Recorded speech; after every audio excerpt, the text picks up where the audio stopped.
Hello, Bucknutters. It's Patrick Murphy here from Bucknuts and 247 Sports. Doing a little double duty for us today. We're supposed to have Dave Biddle on. We had some issues with that.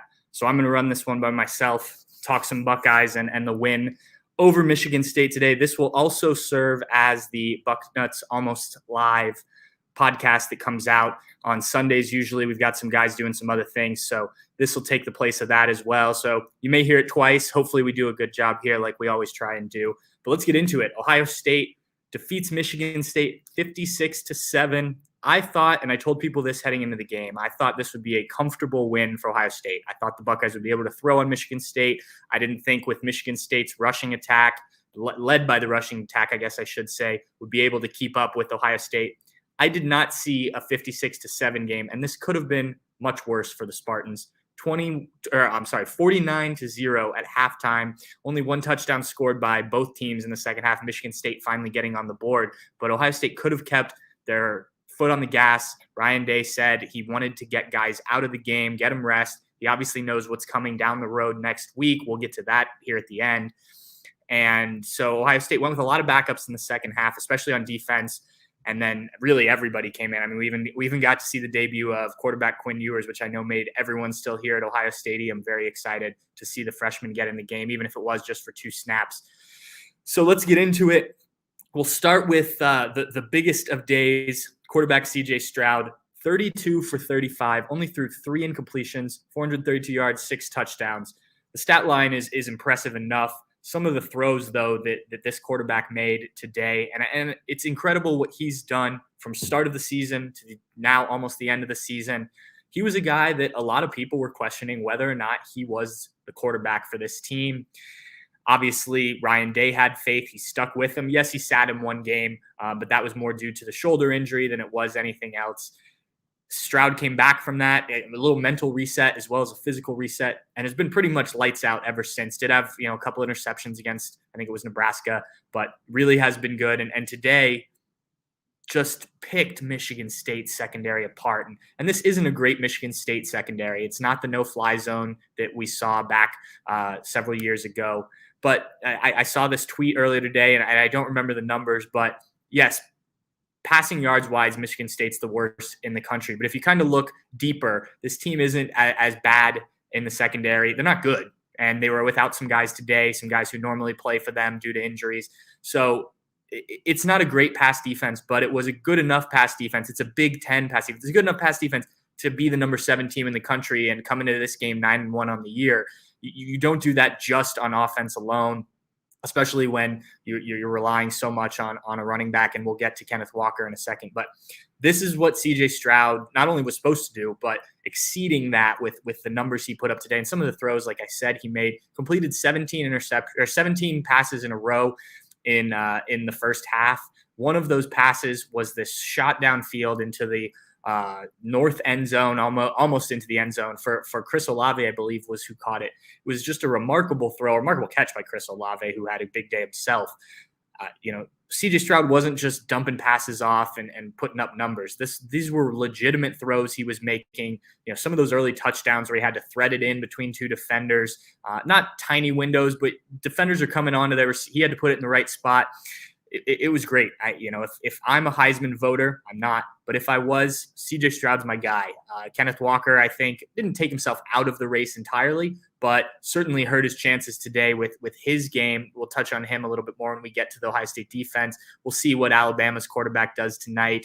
I believe they're playing as I record this. So CJ Stroud to me is a Heisman frontrunner. I know some people already had him as that. This was huge. And it was a game where a lot of people were watching, a ranked versus ranked top 10 game. So I think the country saw CJ Stroud today. Obviously, he will have to back it up. He's got the game against Michigan next week. He's got to play well there. That'll be another showcase for him.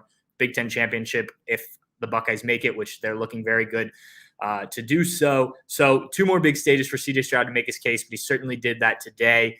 The running game, not huge numbers. Master Teague finishes as the leading rusher, 95 yards and a touchdown. Mayan Williams also got in the end zone, 35 yards. Travion Henderson was held rather in check, 63 yards on 9 carries. When the Buckeyes could throw, C.J. Stroud only threw the ball 35 times, but when they could throw the way they did, you don't have to rely on the run game nearly as much.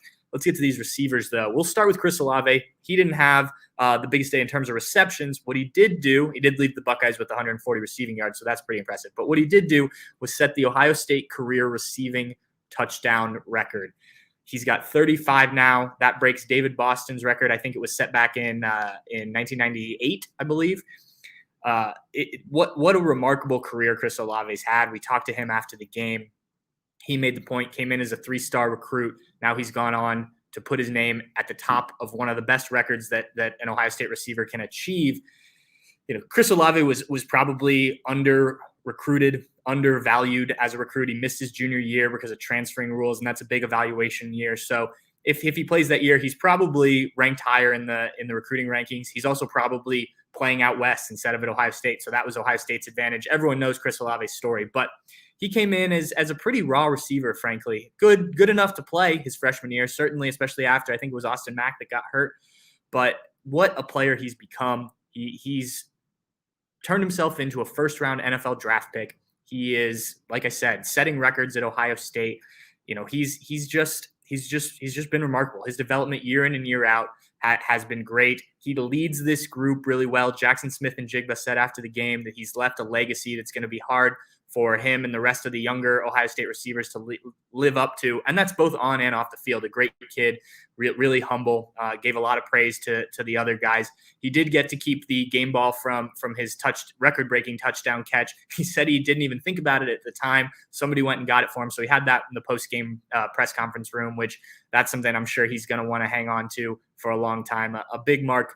But he wasn't the only receiver to have a big day. Jackson Smith and Jigba, who I mentioned, 10 catches, 105 yards, and a touchdown.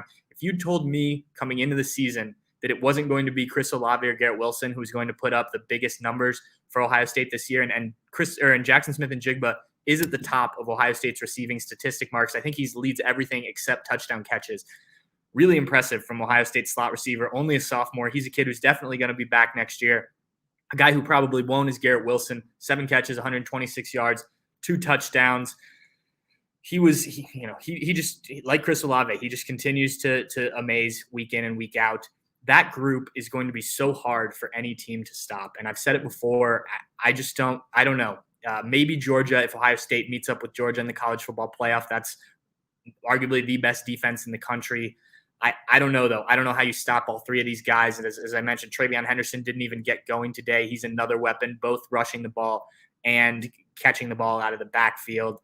It's a ton of weapons Ohio State has, and they can go deeper if they need to. They haven't had too much this year, though Ryan Day did praise Julian Fleming, the sophomore, who's been banged up a lot. He thought he played well in the second half, not just catching the ball. He only had 2 catches for 8 yards, but also with his blocking and all the things they would expect out of a wide receiver. So great stuff on offense. Obviously, you put up 56 points on Michigan State. You feel pretty good about things.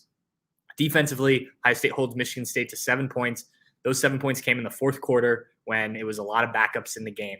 Pitched a shutout through 3 quarters, which is pretty impressive in a Big Ten game, especially against what was a top 10 opponent coming in. You can't dispute that fact. So the defense held Michigan State to 224 yards, and I talked about Kenneth Walker. He had 6 carries for 25 yards. Coming into the game, he had not had a game where he'd had that few carries. I think his fewest was 7. And in that game, I think he had 57 yards and a touchdown. That was in a big win against Youngstown State when he came out of the game early. Kenneth Walker didn't play in the second half. This was the nation's leading rusher coming into the game. And Haskell Garrett told us after the game, Tyreek Smith said this too, that they made a focus on keeping Kenneth Walker in check. They didn't want him to have a big kind of showcase game against Ohio State. And they did that and some. 25 yards for the nation's leading rusher. Some of that had to do with Michigan State going away from that. Quarterback Peyton Thorne threw the ball 36 times, which is more than he usually does. But still, they had to go away from it because Ohio State's defense from the jump was ready to go and stop this rushing attack. They did well in the past game too. Only 158 yards and a touchdown for Peyton Thorne. The receivers, no one had more than 30 receiving yards. And when they did, they were still able to exploit a little bit of this Ohio State defense over the middle. I think that's still an area where teams are going to look to target Ohio State secondary, but it was a much better performance. Credit to Matt Barnes, credit to this defensive staff for having such a good game plan coming in. I think the way that Ohio State has adjusted, not only game to game, but even within game throughout the year since they made that shift to Matt Barnes, has really been a big deal. Maybe something that's not talked about enough, because they're able to make these adjustments, scheme for teams. And then if it's not right, they've been able to fix it. Now, teams have still been able to hit some plays and whatnot, but it's much better than it was last year when they played good offenses. And even at the beginning of this year, everyone watched those games early on, and the Oregon game where they couldn't stop the play off tackle to the left with the running back. That's not happening against this Ohio State defense right now. And that's good to see as you get into what could be a run to, a potential college football playoff and a national championship game. So, a great performance from Ohio State once again. I think probably the only thing you're disappointed about if you're the Buckeyes is A, maybe you didn't get the shutout, but that's really hard to do in college football. But B, that the second string offense, the offense that came in the second half, didn't look a little bit better. I think you would have liked to see Kyle McCord be a bit more efficient with the ball. He finished 4 of 8 for 17 yards, had an interception on a tough throw, but a throw that you'd like to see Kyle McCord make as he makes progress. Master Teague, though, what appears to be his final game at the Horseshoe. Now, he can come back. He's a redshirt junior, but he did take part in the senior day activities. So it looks like Master Teague intends to move on. I don't know if that means NFL. He's thinking that. I can't imagine with the year he's had that the NFL is in his mind right now. He just hasn't played a ton, some due to injuries, some due to other guys passing him up, or if he's looking to move somewhere where he can get more playing time and potentially move on to the NFL. Obviously, Travion Henderson, Evan Pryor, all these running backs Ohio State has. Mine Williams still here, obviously. So we'll see what happens with him. But it was good to see him get into the end zone. The fans were chanting Teague on that last meaningful Ohio State drive. And then the most interesting one, Quinn Ewers makes his collegiate debut coming into the game late, very late. I think he only played 2 snaps as Ohio State kind of closed things out. But first time Quinn Ewers has gotten a snap, 2 snaps. While it's not much, big for him to get out on the field. I think it shows that the coaching staff trust Quinn Ewers to go in the game. That wasn't the case early on. Also, maybe some discipline still for Jack Miller, who obviously had the legal issues recently and was reinstated. I think it was Thursday when they officially reinstated him after his arraignment due to an OVI a couple weeks ago. So probably the only thing that you're not happy about is the fact that the offense in the second half couldn't keep it up. But the defense did. The second string defense looked really good. I was impressed with a lot of guys that were out there. Court Williams came up and made a few big tackles in the second half. There are a number of guys that had some big plays. So Michigan State in the books. That means we turn the attention to Michigan.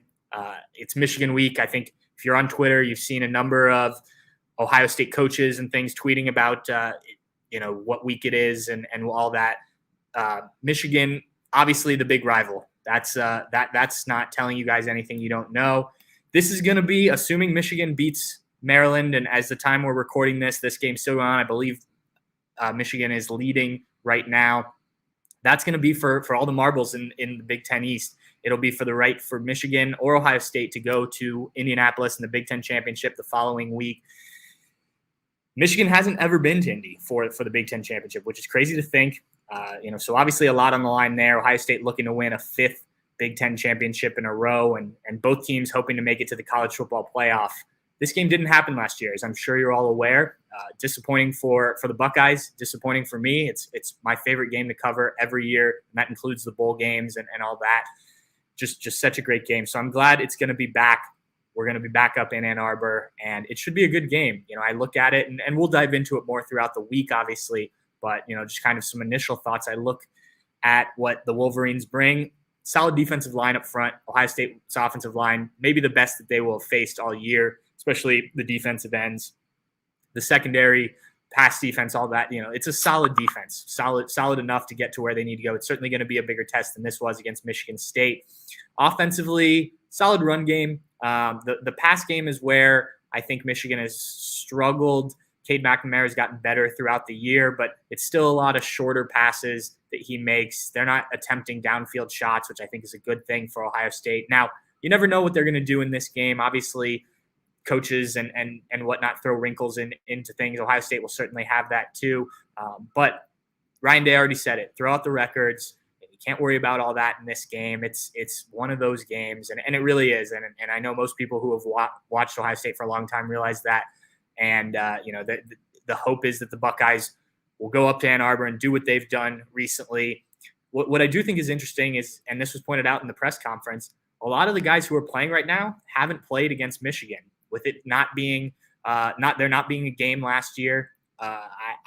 It's going to be interesting. CJ Stroud didn't play against Michigan. Jackson Smith-Njigba hasn't played against Michigan. A number of guys on defense haven't played against Michigan. So it's going to be up to the leaders. And Chris Salave said that the guys know what this week is like from the work that they do in the offseason and how much they focus on beat Michigan and things like that.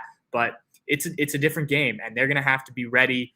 Chris Olave, Garrett Wilson, Haskell Garrett, all those guys that have played in this game, know what this rivalry is about, will need to make sure that their younger teammates who are making their first appearance in the game are ready to go. But, it's a fun time of year. The Buckeyes are right where they want to be.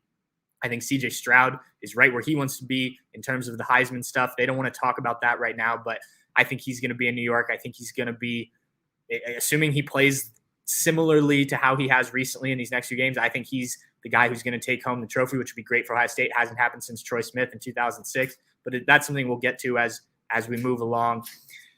So we'll wrap this up here. We've gone about 17 minutes. The Buckeyes 56-7 over Michigan State. Again, another dominating performance. Look forward to Michigan next week. We'll have plenty of coverage throughout. Already tons of stuff up on the website. If you're listening to this on Friday or on Saturday, I'm sorry. If you're listening to this on Sunday as part of the Bucknuts Almost Live, you'll have seen all of our post-game coverage already. But we're gonna have tons more this week.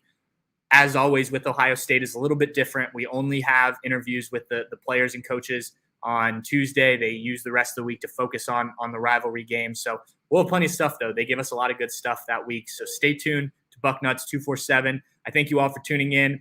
If you're listening to this on YouTube, Facebook, any of those things, like, subscribe, whatever the method is for that, because that always helps us. If you're listening to this as the podcast, please give it a like. Please subscribe to our podcast. It helps us out a lot, helps us bring this coverage to you. So thanks again. Buckeyes win big.